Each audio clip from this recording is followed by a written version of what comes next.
Terima kasih pemirsa, Anda kembali menyaksikan Kominfo Newsroom. Pemirsa, ibu kota negara Nusantara yang memiliki luas wilayah 4 kali lebih besar dari DKI Jakarta memiliki daya tarik tersendiri dari segi pariwisata. Bukan hanya di sekitar wilayah IKN Nusantara, tapi berbagai kota penyangga IKN juga memiliki objek wisata menarik. Salah satunya adalah pariwisata hijau. Dan berikut pemirsa kami akan saksikan bagaimana perjalanan rekan kami Nicita dalam menjelajahi pariwisata hijau di IKN Nusantara.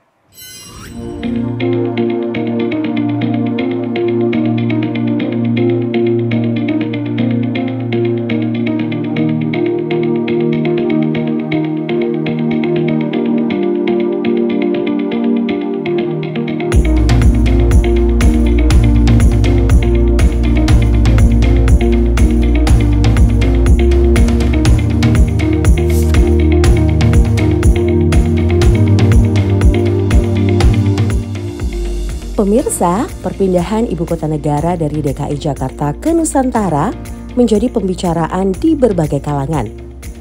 Mulai dari alasan mengapa ibu kota negara dipindahkan dan mengapa harus dipindahkan ke Kalimantan Timur. Perpindahan ibu kota ini disebut Presiden Joko Widodo sebagai transformasi besar-besaran Indonesia untuk beralih ke ekonomi hijau dan digitalisasi. Hingga saat ini, pengerjaan pembangunan di IKN selalu menjadi perhatian.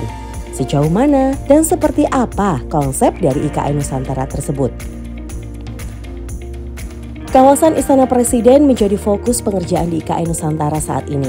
Hal tersebut dikarenakan pada tahun 2024 mendatang, direncanakan upacara peringatan Hari Ulang Tahun Kemerdekaan Indonesia akan dilaksanakan di IKN Nusantara.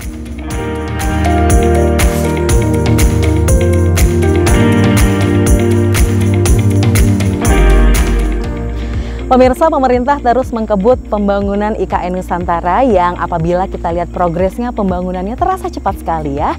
Hal ini tentunya sesuai dengan keinginan pemerintah yang akan memfungsikan IKN pada tahun 2024 mendatang. Nah, berbicara mengenai IKN tidak hanya melalui soal infrastruktur saja, tapi ada beberapa sektor pendukung yang tidak kalah penting, salah satunya adalah sektor pariwisata.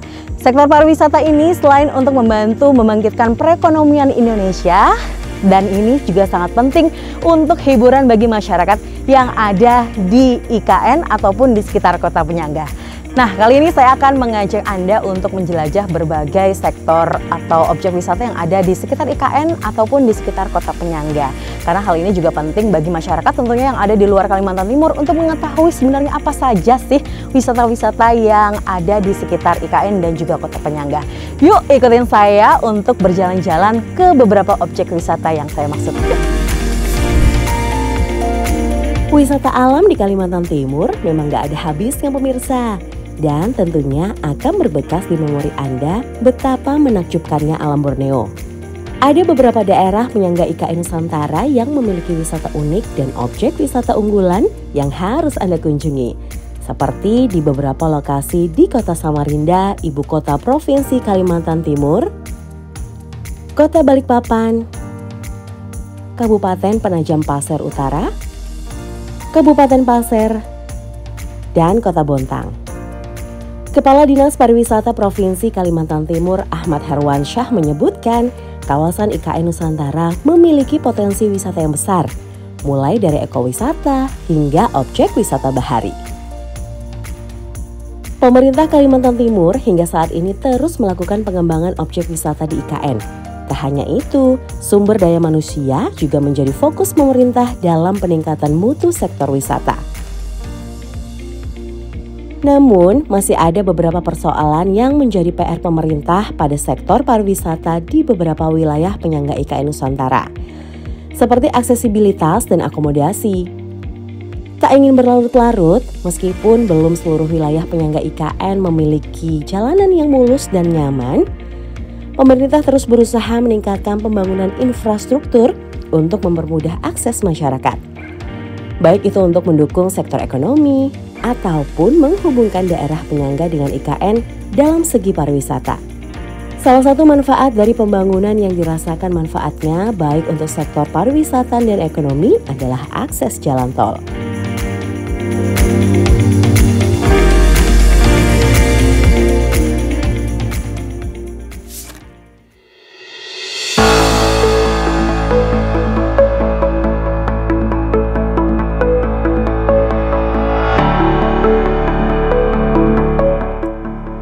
Salah satu objek wisata yang berada tidak jauh dari kawasan IKN Nusantara yakni wisata alam Bukit Bangkirai di Kabupaten Kutai Kartanegara. Kawasan ini dibangun dengan tujuan selain sebagai tempat wisata, tapi juga sebagai tempat penelitian biodiversity, pendidikan, serta pelatihan mengenai kehutanan, khususnya tentang hutan hujan tropis yang berada di Pulau Kalimantan. Selain itu pemirsa, bagi Anda yang ingin bermalam, di sini juga terdapat cottage dengan bangunan kayu yang bernuansa semi modern. Harganya bervariatif ya, mulai dari 650.000 hingga 2,5 juta rupiah per malamnya. Sedangkan apabila Anda memilih untuk naik ke Canopy Bridge, maka Anda harus membayar sebesar Rp30.000 per orang.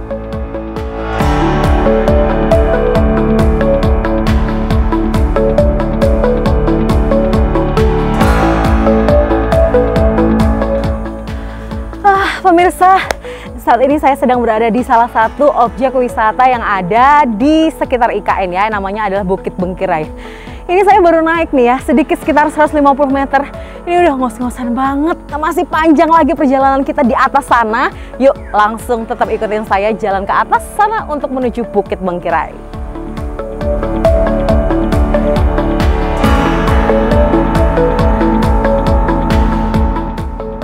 Dengan luas 510 hektar, wisata Bukit Bangkirai ini memiliki 2.800 jenis flora dan fauna. Karena namanya Bukit Bangkirai, tentu saja di sini banyak terdapat pohon bangkirai yang berumur lebih dari 100 tahun. Setelah trekking selama 20 menit, akhirnya saya sampai di Canopy Bridge-nya Bukit Bangkirai ini pemirsa. Dan untuk merasakan sensasi menyeberang di jembatan yang menghubungkan 5 pohon besar di hutan hujan tropis ini, saya harus menaiki menara kayu setinggi 30 meter. Tapi ingat ya pemirsa, dimanapun kita berada, tentu ada larangan yang harus dipatuhi. Seperti di Canopy Bridge ini, Anda dilarang untuk merokok. Halo pemirsa, saat ini saya sudah berada tepat di atas jembatan Canopy ya, atau Canopy Bridge yang ada di Bukit Bangkirai. Nah sekarang sebentar lagi saya akan menyeberang, yuk ikuti perjalanan saya ya. Silakan pemirsa lihat nih di depan saya, ini perjalanan saya menyeberangi jembatan Bangkirai. Wow, ini namanya Canopy Bridge. Dan Canopy Bridge ini yang ada di dekat dengan sekitar IKN, ini adalah nomor 2 di Asia Tenggara ya, atau di Asia ya, di Asia Tenggara. Nah, tapi ini nomor 8 di dunia. Jadi dari sini kita bisa menyeberang dari tempat saya ujung tadi, ini menyeberangi ujung yang lainnya. Wow, ini bisa lihat dari ketinggian kurang lebih 30 meter ya.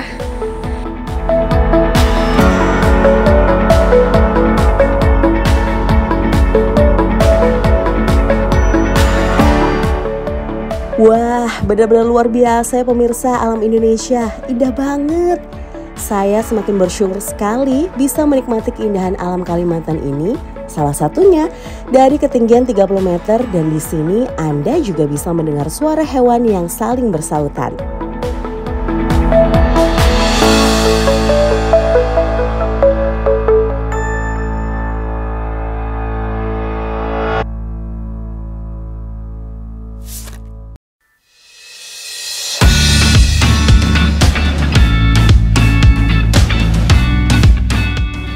Lanjut ke objek wisata berikutnya yang masih berada di wilayah penyangga IKN Nusantara. Saya akan mengajak Anda untuk mengunjungi objek wisata edukasi, yakni konservasi beruang madu.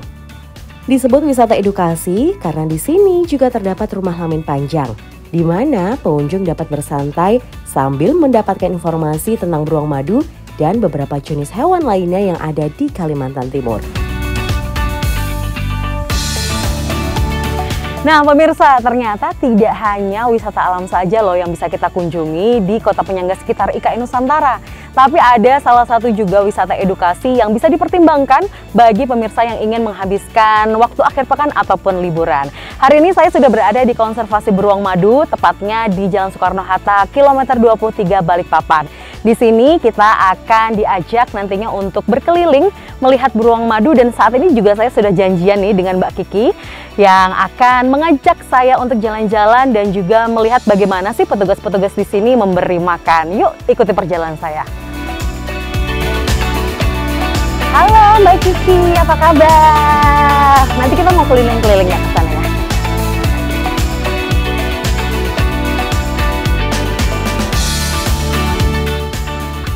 Tapi pemirsa, yang harus Anda ketahui sebelum datang ke objek wisata beruang madu ini adalah jadwal makan beruang madu. Karena tujuan utama dari pengunjung datang ke sini adalah untuk melihat beruang madu makan. Mereka hanya akan keluar kandang untuk makan pada pukul 9 pagi dan pukul 3 sore. Nah, kali ini saya beruntung sekali pemirsa bisa mendapatkan izin untuk melihat proses petugas menyebar makanan beruang madu. Karena tidak semua orang yang datang bisa berkesempatan untuk melihat petugas menyebar makanan beruang madu. Harus dengan izin terlebih dahulu ya dari pihak pengelola dan peneliti beruang madu yang ada di sini pemirsa. Nah ini jadi sebelum jam makannya ini langsung petugas ini menyebar makanan-makanannya gitu ya Mbak ya? Iya. Ini makan apa aja sih sebenarnya beruang madu? Jadi mereka di sini mereka sebenarnya pemakan segala. Jadi kalau misalnya di hutan mereka makan serangga, makan buah-buahan, makan bangkai. Tapi kalau misalnya di sini kita lebih kasih makan buah-buahan dan madu. Buah-buahannya apa aja atau ada jenis-jenis tertentu? Semua jenis buah. Pokoknya yang mudah didapat di pasar itu kita kasih seperti nanas, pepaya, semangka.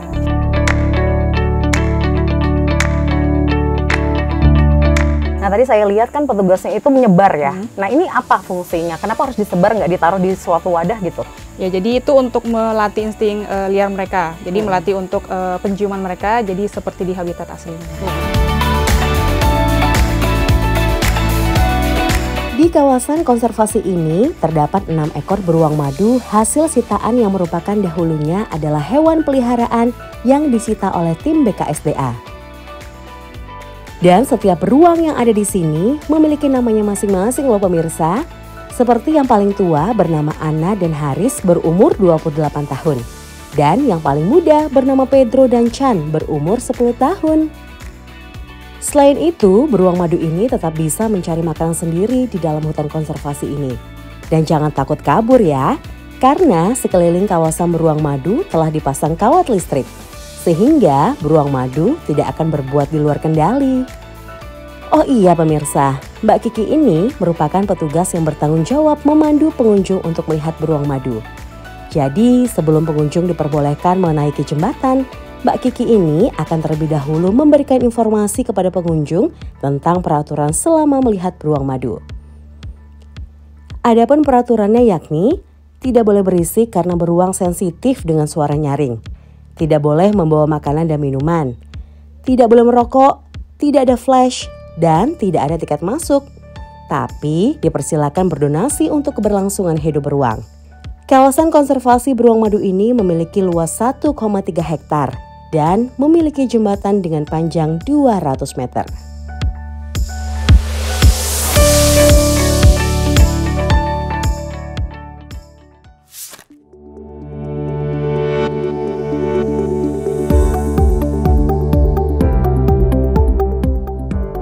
Masih ada satu objek wisata lagi yang akan saya kunjungi pemirsa, yakni Mangrove Center Geraha Indah Kota Balikpapan.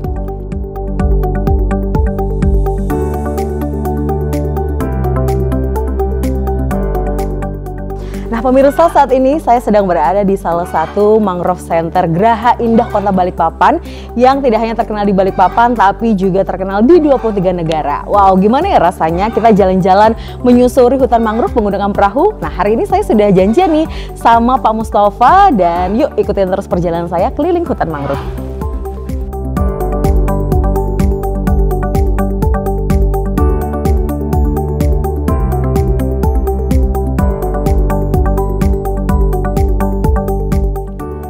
Sebelum naik, pastikan Anda sudah menggunakan pelampung ya pemirsa. Halo, selamat pagi Pak Mustafa. Apa kabar Pak? Jadi ini yang harus kita lakukan ya sebelum... Oke, boleh saya pakai ya Pak ya satu?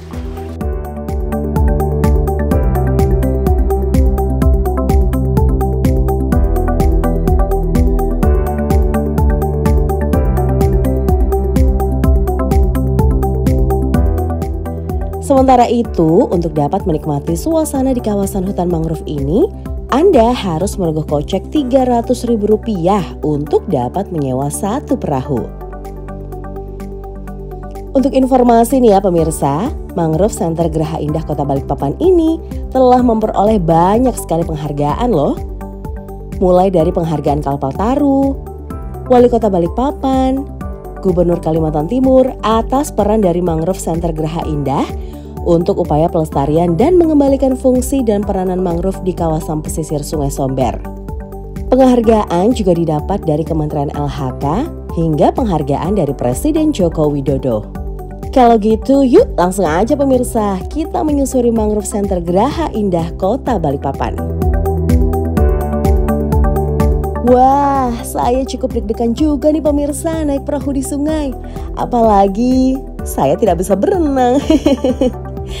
Tapi jangan khawatir ya pemirsa, karena bapak-bapak yang mengemudikan perahu ini sudah sangat berpengalaman. Jadi Anda bisa dengan tenang menikmati keindahan hutan mangrove. Dan apabila sedang beruntung, Anda akan melihat bekantan, yakni hewan endemik asli Pulau Kalimantan. Cuma karena kali ini saya menggunakan perahu besar, jadi saya tidak bisa memasuki kawasan yang banyak terdapat bekantannya pemirsa. Dikarenakan perahu yang bisa masuk ke dalam kawasan tersebut hanyalah perahu berukuran kecil. Nah, ini bisa jadi pertimbangan juga ya pemirsa bagi Anda yang ingin memilih perahu untuk menyusuri hutan mangrove ini. Tidak hanya menyusuri di dalam hutan mangrove, kita juga akan diajak untuk keluar dari kawasan rimbun hutan mangrove untuk merasakan sensasi naik perahu di tengah-tengah Sungai Somber.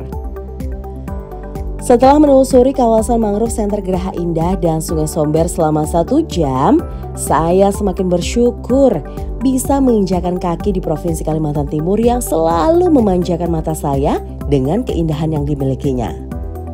Jadi pemirsa, mari kita sayangi alam karena alam tidak pernah mengkhianati bagi hati yang mencintainya.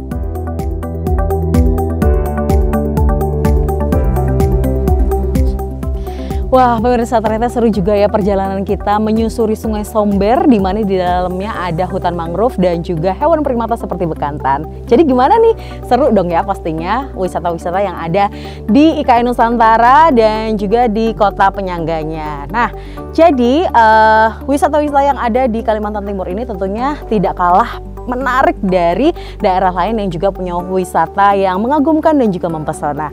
Jadi tunggu apa lagi? Yuk lajui sudah bubuan etam berdatang ke Kaltim. Sampai jumpa ya di perjalanan kita selanjutnya.